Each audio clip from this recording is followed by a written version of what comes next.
సామెతలు 17వ అధ్యాయం 23వ వచనం వరకు మనం ధ్యానించుకున్నాము. 23లో ఏముంది? దేని గురించి? న్యాయ విధులను చెరిపేస్తారు అని రాయబడింది. ఎవరంట? హృదయంలో ఎవరికైతే వాక్యం లేదో వాళ్ళ దగ్గర జ్ఞానం ఉండదు, వివేకం ఉండదు. కాబట్టి వాళ్ళు ఏం చేస్తారంట? లంచాలు తీసుకుంటారనమాట. న్యాయాన్ని చెడపటానికి దేవుడు అంటే భయము, భక్తి లేక న్యాయాన్ని చెడిపేవారుగా ఉంటారన్నమాట. నీతి న్యాయం ఆయన సింహాసనానికి ఆధారాలు. మన జీవితానికి కూడా అవే ఆధారాలుగా ఉండాలి. కానీ హృదయంలో వాక్యం లేకపోవటం వల్ల ఏం చేస్తారంట? వాళ్ళు ఎందుకని అలా చేస్తారంటే వాళ్ళ కన్నులు ఏంటంటే పైన ఉన్న వాటిని వెతికేయగా ఉండవు, ఈ లోక సంబంధమైన వాటిని వెతికేయగా ఉంటాయి. కాబట్టి కొంతకాలం ఉండిపోయే వాటిని శాశ్వతంగా ఉంటాయి అని వాళ్ళు భ్రమపడి వాళ్ళు అలాగా చేస్తారనమాట. ముందు వచ్చిన వాళ్ళలో కూడా మనం అదే చూస్తూ ఉన్నాం. కాబట్టి మన హృదయంలో సమృద్ధిగా దేవుని వాక్యం ఉండాలి. చాలామంది అనుకుంటారు మన జీవితంలో అంత అవసరమైన వాక్యం నిజంగానే అంత ఇంపార్టెంట్ మన జీవితంలో. ఏముండదండి, పెద్దగా ఇంపార్టెన్స్ ఏముంటుంది. వాక్యం లేకపోతే ఏంటి అంత సీటుకు వచ్చే నష్టం ఏంటంట అని అనుకుంటారు. వాక్యం అయిన దేవుడు మన సృష్టికర్త అంట మన హృదయంలో ఉండటం అంత అవసరమా అని అనుకుంటారు అన్నమాట చాలామంది. అవునా? దానివల్ల ఏం చేస్తారు? వాళ్ళ హృదయంలో వాక్యాన్ని పెట్టుకోకపోతే వాళ్ళ లోక సంబంధంగా జీవించేవారుగా ఉంటారన్నమాట. 24 వచనంలో ఏముంది? జ్ఞానము వివేకం గలవాని ఎదుటనే ఉన్నది, బుద్ధిహీనుని కనులు భూదిగంతములలో ఉండును. భూదిగంతములో ఇక్కడ ఎప్పటిలాగానే ఇద్దరు వ్యక్తులు మన ముందు ఉంచుతున్నారు. వారిలో ఒకళ్ళంట డిసైనింగ్ పర్సన్ అని అంటున్నారు. డిసైనింగ్ పర్సన్ వివేకము కలిగిన వ్యక్తి అని అంటున్నాడు. A designing person keeps wisdom in view అని అంటున్నాడు. ఆయన ఏ గురి కలిగి ఉంటాడంట? జ్ఞానాన్నే గురి పెట్టుకొని దాన్నే వెంటాడేవాడిగా, అనుసరించేవాడిగా వివేకవంతుడు ఉంటాడనమాట. ఆయన లక్ష్యం అది అయి ఉండిద్ది అనమాట. జ్ఞానాన్ని పొందుకోవటమే ఆయన లక్ష్యం. జ్ఞానం ఏదైతే చెప్తుందో, ఏదైతే నడిపిస్తుందో దాన్నే అనుసరించేవాడిగా ఉంటాడు. అంటే ఇక్కడ బంగారం, అక్కడ జ్ఞానం ఉందనుకోండి. వివేకవంతుడు దేన్ని చూస్తూ ఉంటాడు? జ్ఞానాన్ని చూస్తూ ఉంటాడు. ఒక పేరు సంపాదించుకోవటం, ఒక జ్ఞానం, ఈ రెండింటిని పెట్టారనుకోండి. వివేకవంతుడు ఏం చేస్తాడంట? జ్ఞానాన్నే చూసుకుంటాడు. వెండి లేకపోతే జ్ఞానం ఒక పక్కన పెట్టారనుకోండి. వివేకవంతుడు ఏం చేస్తాడంట? జ్ఞానాన్ని సంపాదించుకోవటానికి. అంటే ఈ లోకంలో కనపడే ప్రతి ఒక్కదాన్ని ఒక పక్కన పెట్టి జ్ఞానాన్ని ఒక పక్కన పెడితేనంట వివేకవంతుడు ఏం చేస్తాడంట? జ్ఞానాన్నే చూస్తూ ఉంటాడు అనమాట. తన ముందు జ్ఞానాన్నే పెట్టుకొని ఉంటాడనమాట వివేకవంతుడు. అందుకనే ఇక్కడ ఏమంటున్నాడంటే the face of a man of understanding is set towards wisdom అని ఉంది. ఏంటంట? వివేకవంతుడు ముఖం అంతా ఎటువైపు ఉంటుందంట? ఇక్కడ వజ్రాలు, ఇక్కడ ముత్యాలు, ఇక్కడ బంగారం, ఇటు వెండి, అటు జ్ఞానం, అట్లా ఉందనుకోండి. ఆయన ముఖం ఎటుంటుందంట? వివేకవంతుడు ముఖం ఎటుంటుందంట? చిన్నప్పుడు పెడతారు కదా, అక్కడ ఒకటి పెట్టి పిల్లోడిని అక్కడ పడుకోబెట్టి ఏమంటారు దాన్ని? ఎప్పుడో అన్నం ముట్టించారు. చిన్నగా వెళ్ళాడు, దాన్ని పట్టుకొని బైబిల్ పట్టుకుంటే అడేం చదవకపోయినా సరే సొలొమోన్ లాగా జ్ఞానవంతుడు అయిపోతాడని తల్లిదండ్రులు. వాడు ఎప్పుడన్నా మీ అబ్బాయి బది మాట్లాడతాడండి అని వాళ్ళకి ఇంటి పక్కన వాళ్ళు ఏమంటారు? రోడ్డు మీద అట్టు పడితే అట్టు మాట్లాడుతున్నాను చెప్తారా? ఇంటికి వచ్చారు కాబట్టి ఏదో ఒకటి అనాలి కదా. పిల్లల్ని ఏమంటారు? మీ అబ్బాయి బలి మాట్లాడతాడంటే అంటే అవునండి చిన్నప్పుడు కూడా బైబిల్ పట్టుకున్నాడు అని అనుకుంటారు. అట్లా చెప్పుకుంటూ ఉంటారనమాట. కాబట్టి ఇప్పుడు వివేకవంతుడు అంటే జ్ఞానం ఎటువైపు ఉంటే అటువైపే ఉంటాడు. జ్ఞానం ఎటు నడిపిస్తుంటే దాన్ని అనుసరించేవాడిగా ఉంటాడు. ఇటు చూడండి దయచేసి. ఇప్పుడు ఒకవేళ జ్ఞానాన్ని తీసి ఇటు పెట్టి ఇక్కడున్న వజ్రాలు బంగారం తీసి అటు పెట్టి అటు ఇటు అట్లా మార్చామనుకోండి. అప్పుడు ఏమైంది? జ్ఞానం ఈ ప్లేస్లో పెట్టారు, మిగతా అటు మార్చారు అనుకోండి. వివేకవంతుడు ఏమవుతాడు? జ్ఞానం వైపే తిరుగుతాడు అనమాట. దాన్ని మళ్ళీ జ్ఞానం ప్లేస్ అటు మార్చేవారు అనుకోండి. మళ్ళీ తర్వాత వివేకవంతుడు ఏమవుతాడు? అటువైపు తిరుగుతాడు. మిగతా అన్నీ కూడా ఎటైనా పెట్టిన కాక కానీ జ్ఞానం వైపే వివేకవంతుడు ఉంటాడు. బంగారం ఒక కెళ్ళి పెట్టారు, జ్ఞానం ఒక కెళ్ళి పెట్టారు. వెండి ఒక కెళ్ళి పెట్టారు, జ్ఞానం ఒక కెళ్ళి పెట్టారు. పేరు హోదాలో ఒక కెళ్ళి పెట్టారు, యువతలు చూస్తే జ్ఞానం ఒక కెళ్ళి పెట్టారు. వీటన్నిటికన్నా వివేకవంతుడు జ్ఞానాన్ని ఎలా చూస్తాడంట? విలువైనదిగా చూస్తాడు. ఎందుకని? బంగారం ఒక 100 కేజీలు ఇస్తే నిత్య జీవం రాదా? వెండి పేరు ఇన్ఫ్లుయెన్స్ వాళ్ళకెలా ఫోన్ చేస్తే రాదా? అక్కడ ఉన్న వాటితో మరి ఏది తీసుకొచ్చింది? నిత్య జీవం, జ్ఞానం తీసుకొచ్చింది అన్నమాట. అర్థమవుతుంది? వివేకవంతుడు అందుకనే జ్ఞానాన్ని వెతుకుతూ ఉంటాడు. జ్ఞానం ఏది చెబుతుందో దాన్ని అనుసరించేవాడిగా ఉంటాడు అన్నమాట వివేకవంతుడు. అర్థమవుతుందండి? ఆ హృదయంలో దేవుని వాక్యం లేదనుకోండి, వాళ్ళకి వివేకము ఉండదు. ఇక్కడ ఏమని రాశారంటే the face of a man of understanding అని ఉందన్నమాట. వివేకవంతుడు దేన్ని సెలెక్ట్ చేసుకోవాలో దాన్నే సెలెక్ట్ చేసుకుంటాడు.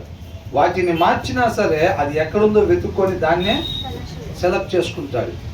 వివేకవంతుడు సెలెక్ట్ చేసుకోవాల్సిన దాన్ని మాత్రమే సెలెక్ట్ చేసుకునేవాడు. అజ్ఞానం ఎలాగైతే నడిపిస్తుందో దాని ప్రకారంగానే నడిచేవాడు అన్నమాట. అదే వివేకం లేదనుకోండి, మరేంటి పరిస్థితి? బంగారం మెరిసిపోతూ ఉంటుంది కదా మరి, అవునా? బంగారం మెరిసిపోతూ ఉంటే ఏమైంది? వివేకం లేకపోవటం వలన ఆటోమేటిక్గా ఆకర్షితుడు అయిపోతాడు అన్నమాట. అర్థమవుతుందండి? ఇక్కడ అదని అంటున్నాడు. బట్ ఇంకోటి ఏంటంటే but the eyes of A pool, ఇక్కడ రెండో వ్యక్తి ఎవరంటేనా? ఫూల్, మూర్ఖుడు, హృదయంలో వాక్యం లేనివాడు. ఇన్నాకటైనా వివేకవంతుడు అని అంటే, బట్ ఫూల్ అని అంటే అవివేకి. ఎవరంట? అవివేకి, హృదయంలో వాక్యం లేనివాడు. ఆయన ఎవరైనప్పటికీ కూడా but the eyes of a fool are in the depths of the earth అని అంటున్నాడు. ఏంటంట? ఎలా చూపెట్టుంటుందంట? వివేకికేమో జ్ఞానం వైపు ఆయన చూపు ఉంటుంది. దాన్ని పొందుకోవాలి ఎలాగైనా సరే, అది నన్ను ఆ జీవానికి నడిపించిద్ది, అన్నిటికన్నా విలువైంది. ఈ లోకంలో భూదిగంతాల వరకు నాకు కనిపించే ప్రతి దానికన్నా కానీ ఆ జ్ఞానం విలువైంది. ఈ భూమిలో నాకు కనిపించేది ఏది తేలనిది ఆ జ్ఞానం నాకు తీసుకొచ్చింది, ఆ జీవాన్ని, నేను పోగొట్టుకున్న జీవాన్ని అని వివేకవంతుడికి అర్థమైంది. కాబట్టి జ్ఞానం ఎట్టుంటే అతని ముఖం అటువైపే ఉంటుంది, అతని గురి అదే అయి ఉండిద్ది అనమాట. కానీ అవివేకికి, వివేకం లేని వారికి ఏంటంటే ఏం చూస్తాడు అని అంటే చూడాల్సిన వైపే చూసేవాడిగా ఉండడు. ఏం చూస్తాడంట? But the eyes of a fool are in the depths of the earth అంట. అంటే ఈ బంగారం ఎక్కడి నుంచి వచ్చింది? భూమి లోపల నుంచి వచ్చింది, అవునా? వివేకికేమో జ్ఞానం వైపు ఉంటే అయంతా మట్టితో సమానం కదా. జ్ఞానం వైపు చూస్తాడు. ఈ అవివేకి ఏం చేస్తాడంటే ఈ విలువైన బంగారం వెండి ఎక్కడి నుంచి వచ్చింది? అది కూడా భూమిలో నుంచే. వజ్రాలు ఎక్కడి నుంచి వస్తాయి? ముత్యాలు ఎక్కడి నుంచి వస్తాయి? ఇవన్నీ కూడా భూమి లోపల ఉంటాయి అన్నమాట, అవునా? కాబట్టి ఈ అవివేకి, తెలివి తక్కువడు, భక్తిహీనుడు, మూర్ఖుడు ఇలా చూపెట్టుండదంట భూదిగంతములు. అంటే ఈ భూమిలో ఏమేమి కనపడుతుంది? But depths of the earth అని ఇచ్చాడు, అవునా? In the depths of the earth అని అంటున్నాడు. ఈ విలువైన అంటే కొంతకాలం ఉండిపోయేవి ఉన్నాయి చూసారండి. ఈ లోకంలో పేరుగాంచినవి ఉన్నాయి చూసారా, అవునా? ఈ లోకంలో పేరేంటి? పట్టు చీరలు, నగలు, అవునా? వెండి, పేరు, ఇవన్నీ ఏంటంటే ఈ లోకంలో విలువైనవి. బంగారం అంటే ఎందుకంటే అంత ఇష్టం అని అంటే ఈ లోకంలో పిచ్చి జనం దాన్ని బాగా ప్రేమిస్తారు. అది నా మెల్లో పరంగానే అప్పుడు ఏమైంది? అందరికి ముందు కూడా నేను ఎట్లా ఉంటా? ఆకర్షణీయంగా, ఆకర్షితంగా నేను ఉంటాను. ఒకవేళ మట్టికి బాగా విలువ ఎక్కువైపోయింది అనుకోండి, ఎడారిలో నీళ్లు దొరకవు, నీళ్ళు ఎవడు కాడుంటే వాడే కోటేశ్వరుడు. బంగారం ఉన్నవాడు కాదు అక్కడ. ఎవరంటే కోటేశ్వరుడు? నీళ్ళు ఉన్నవాడు. జనానికి ఏదైతే ఇష్టమో, ఈ లోకస్తులకు ఏదైతే ఇష్టమో దాని మీద ఇష్టం పెంచుకుంటూ ఉంటాడు అవివేకి. అర్థమవుతుందండి?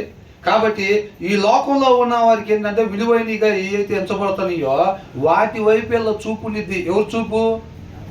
అవివేకి చూపు అన్నమాట. బంగారం దాచుకోవాలి, కొనాలి, ఇంకా కొనాలి, ఇంకా కొనాలి, అవి కొనాలి, ఈ కొనాలి, వెండి కొనాలి, ఇంకా విలువైనవి. అవునండి.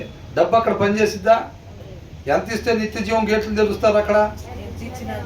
ఎంత ఇచ్చినా ఈ లోకంలో ఉన్న డబ్బు అంతా కుప్పేసినా కానీ అసలు ఆ గేట్ అనేది తీరనమాట.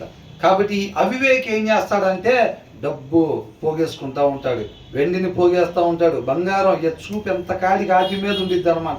కొంతకాలం ఉండి పోయే వాటి వైపు ఈ అవివేకి చూపు ఉండిద్ది. హృదయంలో వాక్యం లేకపోతే గనక అది క్రైస్తవులైనా ఎవరైనా సరే వాళ్ళకటే మెరిసిపోతూ ఉంటుంది అనమాట. అలమరలో నుంచి మెరవాల్సింది ఉంటుంది చూసారా, అది వాళ్ళ కంటికి మెరవదు. అలమరలో ఉండిద్ది కదా, ఏముంటుంది? దాంట్లో ఉండే సారాంశం మెరవాలి, దానికన్నా సమానమైనది ఏమైనా ఉందా? వీళ్ళకేంటంటే అది పెద్ద మెరుపులాగా కనపడదు వీళ్ళకి. ఎవరికి? హృదయంలో వాక్యం లేని వాళ్ళకి. ఈ మిగతా అన్ని మట్టిగడ్డలు లాంటి బంగారం, వెండి, హోదాలు ఇవన్నీ తలతల మెరిసిపోతూ ఉంటాయి వీళ్ళకి ఆకర్షణీయంగా. ఎందుకని అంటారు? ప్రాబ్లం ఏంటి? హృదయంలో వాక్యం లేదు. అవివేకి కోరుకోకూడనిది కోరుకునేవాడు, మాట్లాడకూడనిది మాట్లాడేవాడు, ప్రవర్తించకూడని రీతిగా ప్రవర్తించేవాడు అవివేకి. వివేకి అని అంటే కోరుకోవాల్సింది మాత్రమే కోరుకునేవాడు, మాట్లాడాల్సింది మాత్రమే మాట్లాడేవాడు అని అర్థం. అర్థమవుతుందండి? అంటే మరి ఇప్పుడు ఆ వివేకానికి ఎంత ప్రాముఖ్యత ఉందంటారు? అవసరమేనా కాదా? వివేకం కావాలా? పెద్దగా అవసరం లేదా? కావాలి. మాట్లాడాల్సిందే మాట్లాడితేనే నిత్య జీవం, ప్రవర్తించాల్సిన రీతిగా మాత్రమే ప్రవర్తిస్తేనే నిత్య జీవం, కోరుకోవాల్సింది మాత్రమే కోరుకుంటేనే నిత్య జీవం. ఇవన్నీ చేపించేది మన చేత వివేకం అన్నమాట. ఆ వివేకం ఎక్కడి నుంచి వచ్చిందంటే దేవుని వాక్యం ధ్యానిస్తూ ఉంటే ఏది చెయ్యాలి, ఏది చెయ్యకూడదు అది మనకి తెలుస్తూ ఉండిద్ది అనమాట. వాక్యం చదవలేదు అనుకోండి, ఏమైంది? సారాంశం మెరిసిపోదు. కొంతమందికి వాక్యం చదవమంటే ఎక్కడ లేని నొప్పులు వస్తాయి. ఎందుకు? వాళ్ళ వాక్య సారాంశం కన్నా మిగతాయి మెరిసిపోతూ ఉంటాయి. అవునా? మిగతాయి మెరిసిపోతూ ఉంటాయి అనమాట. అక్కడ వాక్యం చెబుతున్నారు ఫ్రీగా అని అంటే వీళ్ళకి అది పెద్ద మెరుపులాగా కనపడదు. అక్కడ ఎవరన్నా వెండి బిళ్ళలు ఎత్తున్నారంట, ఒక 5 గ్రాములు అంటే వెళ్ళిపోతూ ఉంటారు. ఆటోలు లేవు, బస్సులు లేవు అంట, కానీ అక్కడైతే పంచుతున్నారు. అది వాస్తవమే అంటే నడుచుకుంటైనా వెళ్ళిపోతూ ఉంటారు. ఎందుకని? 5 గ్రాములు వెండి మెరుస్తుంది వీళ్ళకి, అవివేకులకి. జీవాన్ని ఇచ్చే వాక్య సారాంశం వీళ్ళకి మెరవట్ల. ఆ మెరుపు వీళ్ళకి ఆనట్ల, ఆ మెరుపు వీళ్ళకి ఆనట్లేదు. 5 గ్రాములు వెండి మెరుస్తుంది, 5 గ్రాములు బంగారం మెరుస్తుంది, కానీ నిత్య జీవాన్ని ఇచ్చే వాక్య సారాంశం వీళ్ళకి మెరుపులాగా కనపడట్లేదు. హృదయంలో వాక్యం లేదు కదా, వాడాల్సిన రీతిగా హృదయాన్ని వాడట్లేదు. కాబట్టి వీళ్ళకి కనపడాల్సిన విలువైన మెరుపు వీళ్ళకి కనపడట్లేదు. అవివేకులు కాబట్టి వీళ్ళకి కోరుకోకూడదు వీళ్ళు కోరుకుంటున్నారు. ఏంటి అంటే భూదిగంతాల వరకు ఏం కనపడుతుందో, డాబాలు కనపడుతున్నాయి, కార్లు కనపడుతున్నాయి. అవునా? In the depths of the earth అక్కడ గనులు కనపడుతున్నాయి వీళ్ళకి. ఆ గనులు కనపడుతున్నాయి, వీటిని ఎతుకుతూ ఉంటాడు అవివేక్ అనమాట. ఆయన కృపను బట్టి మనకిచ్చిన సమయాన్ని ఆయన నామ మహిమ కొరకు ఉపయోగించాలే కానీ మన నామ ఘనత కొరకు కాదు. ఎవడైతే ఈ భూమిలో ఉన్న వాటిని ఎతుకుతూ ఉంటారో వారికి కలిగేది ఏంటంటే వాళ్ళ నామ ఘనత కలిగిద్ది. అంతేనా కదా? 5 ఫ్లోర్లు బంగళా కడితే ఇక బయటకు వస్తుందన్నా, నమస్తే అన్న, అక్క నమస్తే అక్క, నమస్తే అక్క, అక్క మన సీతక్క ఎమ్మెల్యేగా, అవునా, రాజన్న ఎమ్మెల్యేగా అని అంటారు. ఈయన చాలా ఉన్నాయి, ఇక్కడ పొలాలు ఉన్నాయి, స్థలాలు ఉన్నాయి, ఇవన్నీ ఉన్నాయి అని అంటారు. అర్థమవుతుందా? కాబట్టి మన హృదయంలో దేవుని వాక్యం లేకపోతే మనకి వివేకము ఉండదు. అవివేకుల్లాగా కొంతకాలం ఉండిపోయే వాటిని వెతుక్కుంటా మనం ఇక్కడ ఉన్నామంటే మనంత తెలివి తక్కువ ఇంకెవరు లేరు. ఏది మంచిది ఏది కాదు అనేది తెలుసుకోవటం మన వల్ల కాదు, వివేకం లేకుండా. అది వివేకంతోనే సాధ్యం అన్నమాట. అర్థమవుతుందండి? కాబట్టి దేవుని వాక్యం ఎవరి హృదయంలో అయితే ఉండిద్దో వాళ్ళకి నిజమైన మెరుపుని వాళ్ళు చూడగలుగుతారు, మిగతా వాళ్ళు నిజమైన మెరుపుని చూడలేరు అన్నమాట. కాబట్టి దీన్ని జ్ఞాపకం పెట్టుకోవాలి. నేను వాక్యం చదవకుండా శాశ్వతమైన జీవాన్ని ఇచ్చేదాన్నే నేను చూస్తాను, దాన్నే వెంటాడుతూ ఉంటాను, అది చెప్పినట్టే నేను నడుచుకుంటూ ఉంటానంటే అది అయ్యే పని కాదన్నమాట. తర్వాత ఏమంటున్నారు? బుద్ధిహీనుడగు కుమారుడు తన తండ్రికి దుఃఖం తెచ్చును. ఏం చేస్తాడంట? బుద్ధిహీనుడగు కుమారుడు. ఇక్కడ ఫూలిష్ సన్ అని ఇచ్చాడు. ఫూలిష్ సన్ అన్నప్పుడే ఆయన హృదయం ఏం లేదంట, వాక్యము లేదు. ఆయన ఏం చేస్తాడంట? తన తండ్రికి ఏం చేస్తాడు? దుఃఖం తెస్తాడు. మనం పోయినసారి కూడా అనుకున్నాం కదా, ఎవరి హృదయాల్లో అయితే వాక్యం ఉండదో మూర్ఖులు అంట వాళ్ళు. అవునా? అలాగా మూర్ఖులుగా ఉండే వాళ్ళకంట ఇవాళ దేవుడు మనల్ని తయారు చేసుకున్నాడు. ఆ దేవుడికి మనం ఏం కలిగిస్తాం? దుఃఖాన్ని కలిగిస్తాం అన్నమాట. వీళ్ళు ఏం చేశారు? దేవుడి మాట లోపల పెట్టుకున్నారా? ఆయన తినొద్దు అని అన్నాడు, అది వాక్యం, ఆయన మాట వాక్యం. దీన్ని వాళ్ళు ఏం చేశారు? పక్కకు దోసేశారు దీన్ని. అది చెప్పేలే కానీ తినొద్దని అంత మాత్రం మనం తినకుండా ఉంటాం ఏంటి? ఏంటంట? అది సృష్టికర్త ఆయన. ఆయన చెప్పింది చేయటమే మన జీవిత విధానం ఉండాలని ఇది అనుకున్నారా? ఎవరో మధ్యలో వచ్చి చెప్పగానే ఏం కాదు మీరు ఎట్టయిపోతారు అట్టయిపోవాలనగానే సృష్టికర్త మాట తీసి పక్కన పెట్టేశారు. ఆ వాక్యాన్ని తీసి పక్కన పెట్టేశారు. అడిగితే చెప్తారు అవునండి ఆయన మా సృష్టికర్త అంటారు, ఆయన మాటే వాక్యం అంటారు. కానీ ఏం చేశారు? తీసి పక్కన పెట్టేశారు. పక్కన పెట్టగానే ఏమైపోయింది? ఆయన ఎంత బాధ పెట్టారు? సంతోష పెట్టారా? బాధ పెట్టారా? బాధ పెట్టారన్నమాట. ఆయన మాటను తీసి ఎప్పుడైతే పక్కన పెట్టేశారు, దేవుని వాక్యం లేని ప్రతి హృదయం, అలాంటి హృదయం కలిగిన ప్రతి వ్యక్తి కూడా తన సృష్టికర్తను ఏం చేస్తాడంట? దుఃఖపరిచేవాడిగానే ఉంటాడు. వాక్యం చదవటం అంటే ఎంత ప్రాబ్లం అయితే గనక మన సృష్టికర్తను ఎప్పుడు కూడా మనం బాధ పెట్టేవారిగానే ఉంటాం. A foolish son brings grief to his father and bitterness to the mother who bore him అని అంటున్నాడు. అర్థమవుతుందండి? Foolish children bring grief to their father and bitterness to the one who gave them birth అని అంటున్నాడు. అర్థమవుతుందండి? ఏంటంట? One who gave them birth అని అంటున్నాడు. ఇప్పుడు ఒకరు కొత్తగా జన్మించటం అని అంటే కూడా ఎలా జన్మిస్తారు? వాళ్ళు వాక్యము ద్వారా కనబడతారు అని అంటున్నాడు. దేవుడు వాక్యమై ఉన్న దేవుడు మనల్ని కంటాడు అన్నమాట. అవునా? ఇప్పుడే ఫస్ట్ టైమా ఈ మాట వింటాం కాదుగా. ఎవరైతే కంటారో మనల్ని, ఈ ఫూలిష్ వాళ్ళు ఏం చేస్తారంట? హృదయంలో వాక్యం లేని వాళ్ళు ఏం చేస్తారంట? చేదుని దుఃఖాన్ని వాళ్ళకి మిగులుస్తారు అని అంటున్నాడు. వాళ్ళ ఫాదర్కి కావచ్చు, ఎవరైతే bitterness to the one who gave them birth అని అంటున్నాడు. అర్థమవుతుందండి? మన సృష్టికర్తకి బాధని చేదుని మిగిల్చేవారుగా ఉంటారన్నమాట. ఎవరు? హృదయంలో వాక్యం లేనోడు, వివేకం లేనోడు, జ్ఞానం లేనోడు అయితే అవ్వచ్చు క్రైస్తవులు. అవునా?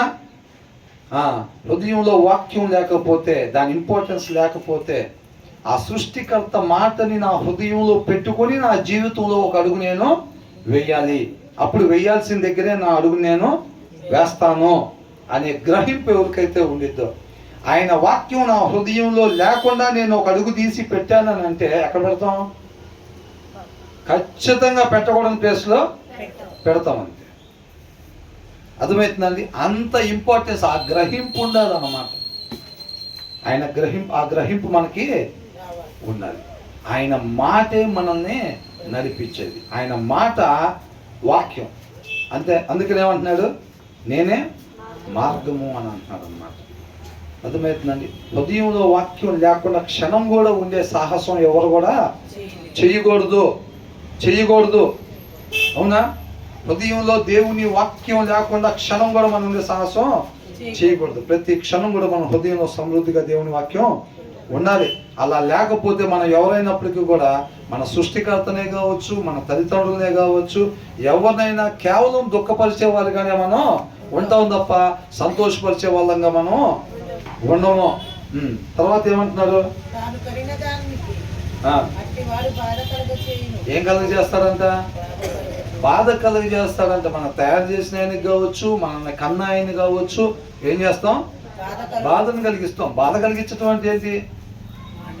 ఏ ఆత్మ నశించిపోవటానికి ఇష్టం లేదు. అవునా? ఆయనకి ఎప్పుడు బాధ? ఒక ఆత్మ నశించిపోయేటప్పుడు అప్పుడు బాధపడతాడు. ఆయనకి బాధని దుఃఖాన్ని కలిగిస్తారంట. అంటే ఏంటి? పోగొడిన ప్రదేశానికి ఇల్లు వెళ్ళిపోతారన్నమాట. అప్పుడు ఆయనకి బాధ దుఃఖం కలిగేదిగా ఉండిద్ది. హృదయంలో వాక్యం లేకపోతే అంతే. హృదయంలో వాక్యం లేకపోతే అది మోసకరమైనది ఉంటుంది, అది మనల్ని నడిపించిద్ది, దాని ప్రకారంగా మనం నడుస్తాం అంతే. అది తీసుకెళ్ళకూడని ప్రదేశానికి తీసుకెళ్ళిపోయింది, చేయకూడని పనులు చేపించింది. ఎందుకంటే వివేకం లేకపోతే ఖచ్చితంగా చేయకూడని పనే చేస్తాం, దాంట్లో డౌట్ ఏమీ లేదు.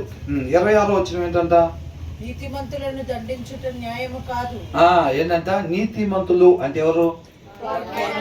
వాక్యాన్ని అనుసరించే వాళ్ళు, ఉండాల్సిన రీతిగా ఉండేవాళ్ళు అనమాట. ఉండాల్సిన రీతిగా ఉండే వాళ్ళకి పనిష్మెంట్ ఇవ్వాలా? ఇస్తే ఏమైంది? తప్పు, అన్యాయం, అధర్మం, అవునా కదా? కాబట్టి అది అన్నాడు, if imposing A fine on the innocent is not good, surely to flag honest officials is not right అన్నారు. తెలుగులో ఉంది, నీతిమంతులను దండించుట న్యాయము కాదు, అది వారి యథార్థతను బట్టి మంచి వారిని హతము చేయుటయే. ఏంటంట? హానెస్ట్ అఫీషియల్స్ ను కూడా, అంటే నిజాయితీగా ఉండే వాళ్ళను కూడా మనం శిక్షించటం కరెక్ట్ కాదు అని అంటున్నాడు. It is wrong to punish the godly అని అంటున్నాడు. నీతిమంతుల్ని ఎవరైతే శిక్షిస్తారో అది తప్పని చెప్తా ఉన్నాడు. For being good or to flag leaders for being honest అంటున్నారు. నిజాయితీగా ఉండే ఒక వ్యక్తి ఎలా ఉండాలి? ఒక మనిషి నిజాయితీగా ఉండాలి. ఆ నిజాయితీ ఎక్కడి నుంచి వచ్చింది? వాక్యమై ఉన్న దేవుడి దగ్గర నుంచి మన హృదయంలోకి పెట్టుకొని అప్పుడు మనం నిజాయితీగా నడుచుకోవాలన్నమాట. అలా నడుచుకునే వారికి కొరడా దెబ్బలు విధించడం కరెక్టేనా? కాదు. అలాగా న్యాయం తప్పి ధర్మం తప్పి ఉండేవారంగా ఉండకూడదు అనమాట ఎవ్వరు కూడా. అర్థమవుతుందండి? న్యాయం ధర్మం తప్పి నడుచుకునే వారంగా మనం ఉండకూడదు. To punish the just is not good అని అంటున్నాడు. ఇది లోకంలో ఉండే దానికోసం న్యాయాన్ని అన్యాయంగా లంచాలు తీసుకుని ఏం చేస్తారు? 100 కోట్లు పెట్టి కొనేసాడంట జడ్జిని ఒక ఆయన, తెలుసా? ఎవరైనా 100 కోట్లు పెట్టి ఏం చేశాడు? ట్విస్టింగ్ జరిగిపోయింది, న్యాయపు విధుల్ని చెడిపేశాడు ఆయన, అంతే. ఎవరైనా కరెక్ట్ ఏంటంట? ఫూల్, మూర్ఖుడు, హృదయంలో వాక్యం లేనివాడు, ఆ ఆసక్తి లేనివాడు, ఉండాల్సిన రీతిగా మాత్రమే నేను ఉండాలనే ఇంటెన్షన్ లేనివాడు. అర్థమవుతుందండి? అట్లాంటి వాడు అనమాట. కాబట్టి మనం అట్లా అన్యాయంగా ఉండే వాళ్ళంగా ఉండకూడదు. ఈ లోకంలో దేవుడు మనల్ని ఎక్కడెక్కడ ఉంచుతున్నారో ఆ ప్లేసుల్లో సత్యం అనే వెలుగుని, న్యాయం అనే వెలుగుని, ధర్మం అనే వెలుగుని ప్రకాశింపజేసే వారంగా మనం ఉండాలన్నమాట. అవి ఎప్పుడైతే ప్రకాశింపజేస్తామో అప్పుడు ఆయన మనలో కనపరిచేవారుగా ఉంటామన్నమాట. మనల్ని మనం కనపరుచుకునే వాళ్ళంగా కాకుండా ఆయన్ని కనపరిచే వాళ్ళంగా, ఆయన మహిమని ఏమాత్రం కూడా దొంగిలించడానికి సాహసం చేయం. ఆ భయము, భక్తి ఇవన్నీ కూడా ప్రతి దినము వాక్యం చదువుతూ ఉంటే వస్తాయి. లెక్కలు ఎప్పుడైనా సరే చూస్తూ ఉంటే మ్యాథ్స్ ఎలా ఉంటుంది అంటే వచ్చేసినట్టే ఉంటుంది. కానీ ఆ సమ్ ఇచ్చినప్పుడు వాళ్ళకి పెన్ను పెడితే ముందుకు పోదు పెన్ను. ఎందుకని? ప్రాక్టీస్ లేకపోవటం వల్ల. మనం కూడా ఏంటంటే ఇవన్నీ వింటుంటే అవును కరెక్టే చేసేయచ్చు, అలా ఉందాం అన్నట్టుగా అనిపిస్తూ ఉంటుంది. ప్రతినిత్యం వాక్యం కానీ ధ్యానించకపోతే మాత్రం పెన్ను పెడితే ముందుకు పోనట్టే మన జీవితాల్లో కూడా అంతే ఉంటుంది అన్నమాట. వాక్యము చదవాలి. వాక్యమైన దేవుని యొక్క ప్రాధాన్యత మన జీవితంలో ఈ సామెతల గ్రంథం ద్వారా తెలియపరచబడతా ఉందన్నమాట. అర్థమవుతుందండి? కాబట్టి మనం వాక్యాన్ని ఎప్పుడు కూడా చదువుతూ ఉంటామో దేవుడుగా మనకి అర్థమవుతూ ఉంటాడు అన్నమాట. ఆ వివేకం మనకు వచ్చిన తర్వాత మనం ఏం చేయాలి, ఈ లోకంలో ఏం చేయకూడదు, ఎటువైపు మాత్రమే మనం చూడాలి, దేన్ని మాత్రమే మనం వెంబడించాలి అని మొత్తం కూడా మనకి తెలుస్తూ ఉంది. అర్థమవుతుందండి? యెహోవా ఉత్తముడని వాళ్ళు చెప్పడం కాదు, అద్దరిపోయిద్ర బిర్యానీ అని అంటే ఇది కూడా పోయి ఇంకొకరికి చెప్పడం కాదు, తిన్న వాళ్ళకి తెలిసిద్దంట. ఎలాగంటే వాళ్ళ ద్వారా వీళ్ళ ద్వారా విని చెప్పటం కాదంట, ఉత్తముడని రుచి చూచి తెలుసుకోవాలి. ఆ బంధం వర్ణించలేంది, ఆ స్నేహం వివరించలేంది, దాంట్లో మాధుర్యం అది తింటేనే తెలిసింది. అర్థమైందండి? దానికోసం ప్రాణాలు పెట్టేస్తారు. అందుకని అర్థమవుతుందా? దానికోసం ప్రాణాలు పెట్టేస్తారు. ఎందుకంటే ప్రాణాలను వదిలిపెట్టుకోవచ్చులే కానీ ఆ బంధాన్ని వదిలిపెట్టుకోలేము అని అంటాడు. ఒక్కసారి టేస్ట్ చేసిన వాళ్ళు ఆ వాక్య సారాంశం, ఆయనతో అంటుకట్టుబడి ఉండే తత్వం, ఒక్కసారి అనుభూతి మనం ఎప్పుడైతే పొందుకుంటామో దానికోసం మిగతా ఏదైనా వదిలిపెట్టేయటానికి ఇష్టపడుతూ ఉంటారనమాట. అంత మధురంగా ఉండిద్ది. కాబట్టి ప్రతి ఒక్కరు కూడా వాక్యాన్ని చదవండి. కేవలం విని దాని ప్రకారం ఉండాలంటే అయ్యే పని కాదు. దాన్ని ఎప్పుడైతే చదువుతూ ఉంటామో, ఆయనతో అంటుకట్టబడి ఉంటామో, అప్పుడే మనం ఇవన్నీ కూడా ఆ లక్షణాలు మనం కలిగి ఉంటామో, ఆ లక్షణాలు మనం ప్రకాశింపజేసే వారంగా ఉంటాం. ప్రతి వచనంలో వివేకి జ్ఞానవంతుడు ఎలా ఉంటాడో ఆ రీతిగా మనం క్రియారూపకంగా ఉండగలుగుతాం ప్రతిరోజు వాక్యాన్ని చదువుతూ ఉంటే. అలా కాకుండా జస్ట్ విని వదిలిపెట్టేవారు అనుకోండి, మనం అట్లా చేద్దామని అనుకుంటాంలే కానీ చేయలేమన్నమాట. అర్థమవుతుందండి. తర్వాత ఏమంటున్నారు? మాట్లాడేవాడు తెలివి గలవాడు. ఎలా మాట్లాడాలంట? The one who has knowledge uses words with restraint అని అంటున్నాడు. మితముగా మాట్లాడాలి. మితముగా ఎవరు మాట్లాడతారు? And whoever has understanding is even tempered అని అంటున్నాడు. మితముగా మాట్లాడే వాళ్ళు ఎవరంట? దాంట్లో ఉంది చూడండి. మితముగా మాట్లాడే వాళ్ళు ఎవరు? తెలివి గలవాడు అని అంటున్నాడు. అర్థమవుతుందండి.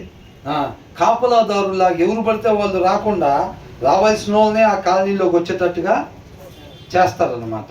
అర్థమవుతుందండి. మనం కూడా ఏంటి, ఏది పడితే నోరు ఉంది కదా అని ఏది పడితే అది మాట్లాడకుండా మాట్లాడాల్సింది మాత్రమే మనం మాట్లాడాలి.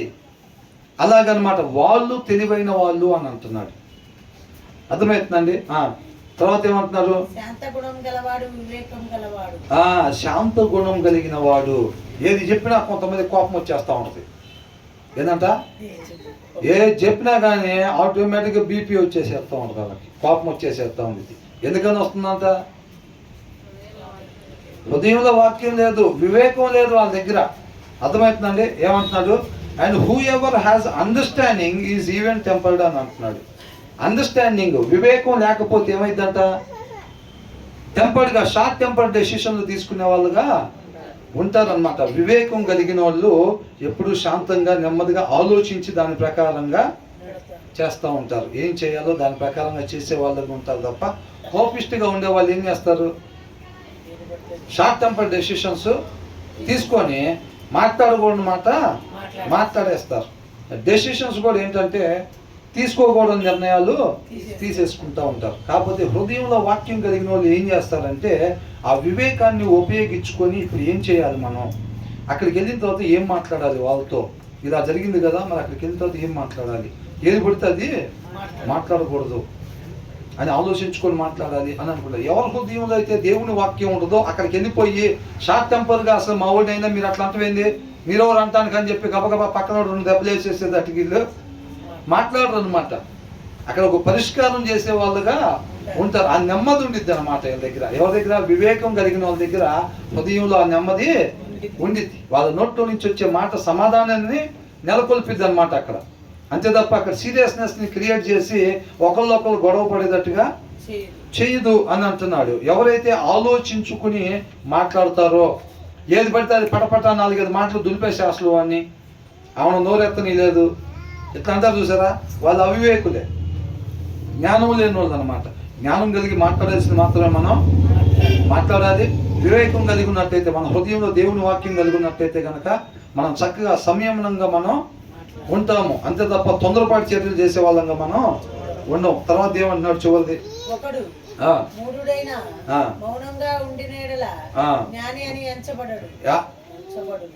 ఎంచబడును. ఏంటంట?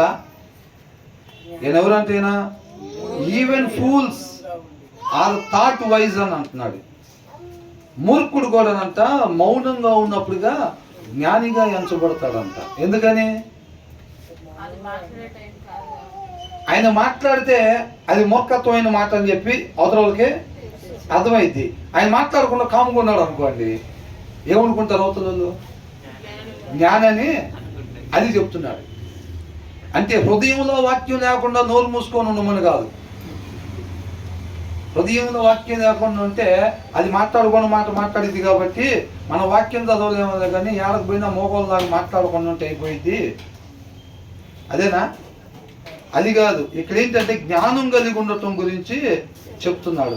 మాట్లాడాల్సింది even fool when he holds his peace is considered wise and he who shuts his lips is counted a man of understanding అని అంటున్నాడు. అర్థమవుతుందండి? మాట్లాడాల్సింది ఏది మాట్లాడాలో అది మాత్రమే మాట్లాడాలి. కాబట్టి చూసుకొని చాలా జాగ్రత్తగా మాట్లాడతారు. వివేకి అయిన వాళ్ళు అట్లాగా మాట్లాడతారు. వివేకం ఉందనుకోండి, ఏది మాట్లాడాలో అది మాత్రమే మాట్లాడతాడు తప్ప లొడలొడ ఎక్కువగా విస్తారంగా మాట్లాడేవాడుగా ఉండడు. కాబట్టి ఇక్కడ ఏమనిచ్చాడు? Even fools. హృదయంలో వాక్యం లేనోడైనా సరే, హృదయంలో వాక్యం లేనోడు ఏం మాట్లాడతాడు అసలు? ఖచ్చితంగా ఒక మాట మాట్లాడాడు అంటే అది మాట్లాడకూడని మాటే మాట్లాడతాడు అంతే. అవునా కదా? కాబట్టి even fools are thought wise if they keep silent అని అంటున్నాడు. కాబట్టి మాట్లాడేటప్పుడు ఏం మాట్లాడాలో అది మాత్రమే నేను మాట్లాడాలి అన్న ఇంటెన్షన్ చూసుకొని చాలా వివేకంగా మాట్లాడే వాళ్ళం ఉండాలి. And discerning if they hold their tongues అని అంటున్నాడు. అర్థమవుతుందండి? కాబట్టి చాలా జాగ్రత్తగా చూసుకుని మంచి చెడు ఏది మాట్లాడాలి ఏది మాట్లాడకూడదో చూసుకుని మనం మాట్లాడాలి. ఆ వివేకమే మనకు ఆ జ్ఞానాన్ని దయచేసిద్ది అనమాట. మాట్లాడాల్సిందే మాట్లాడేటట్టుగా. అవునా? అది అర్థం. అంతేలే కానీ మనం ఫూల్స్ లాగుండి మీరు నోరు మూసుకొని ఉండండి ఎక్కడికి వెళ్ళినా కానీ అనేది కాదు. అర్థమవుతుందా? ఎంతమందికి అర్థమైంది ఈ మాట? మాట్లాడాల్సింది మాత్రమే మనం మాట్లాడే దానికోసం ఎక్కువ విస్తారమైన మాటలు కూడా మాట్లాడకుండా మనం జాగ్రత్త పడాలి. ఆ వివేకం ఎప్పుడైతే మన దగ్గర ఉంటుందో మాట్లాడాల్సింది మనం మాట్లాడతాము. వివేకం లేకపోతే ఖచ్చితంగా ఒక్క మాట మాట్లాడినా సరే అది మాట్లాడకూడని మాటే. కొంతమంది చూస్తే హృదయంలో వాక్యం ఉండదు, వాళ్ళు నోరు తీసి ఒక్క మాటే మాట్లాడతారు, తన్నండి రావాడిని అని. ఏమైతే అక్కడ వాళ్ళు 15 మాటలు 50 మాటలు మాట్లాడు, ఒక్క మాట నోరు తీసి మాట్లాడతాడు, ఖచ్చితంగా పెద్ద గుంపు తయారు చేసిద్ది అక్కడ. అది అవునా కదా? హృదయంలో వాక్యం లేకుండా ఒకటి మాట్లాడినా 10 మాట్లాడినా అది గొడవ అయితే అది మంచిది కాదనమాట. జీవంలాగా అది పనిచేయదు. కాబట్టి వాక్యమైన దేవుడు మన హృదయంలో ఉన్నప్పుడు మనం ఆ జ్ఞానం కలిగి ఉంటాము, ఆ వివేకము కలిగి ఉంటాం అన్నమాట. ఆ వివేకం మన దగ్గర ఉన్నప్పుడు ఏంటంటే మన శాశ్వతమైన జీవాన్ని ఇచ్చేది జ్ఞానం కాబట్టి దాన్నే వెతికే వారంగా మనం ఉంటాము. దాని నడిపింపు ప్రకారంగా మాత్రమే మనం నడిచే వారంగా ఉంటాం. ఆ హృదయంలో దేవుని వాక్యం లేదనుకోండి, మన దగ్గర వివేకం ఉండదు, అవివేకుల్లాగా ఉంటాం. అవివేకుల్లాగా ఉండేటప్పుడు ఏమవుతుందంటే కోరుకోకూడదు మనం కోరుకుంటూ ఉంటాం. అంటే కొంతకాలం ఉండిపోయే వాటిని మనం కోరుకుంటూ ఉంటాం అన్నమాట. అప్పుడు మనం శాశ్వతంగా నశించిపోయే వారంగా ఉంటాం. కాబట్టి వీటన్నిటికీ మూలం ఏంటంటే దేవుని వాక్యం మన హృదయంలో సమృద్ధిగా ఉండాలి. అలా ఉన్నట్టయితేనే మనం ఏది చేయాలో అది మాత్రమే చేసే వివేకం మనం పొందుకుంటాము. దేవునికి మహిమ కలుగును గాక.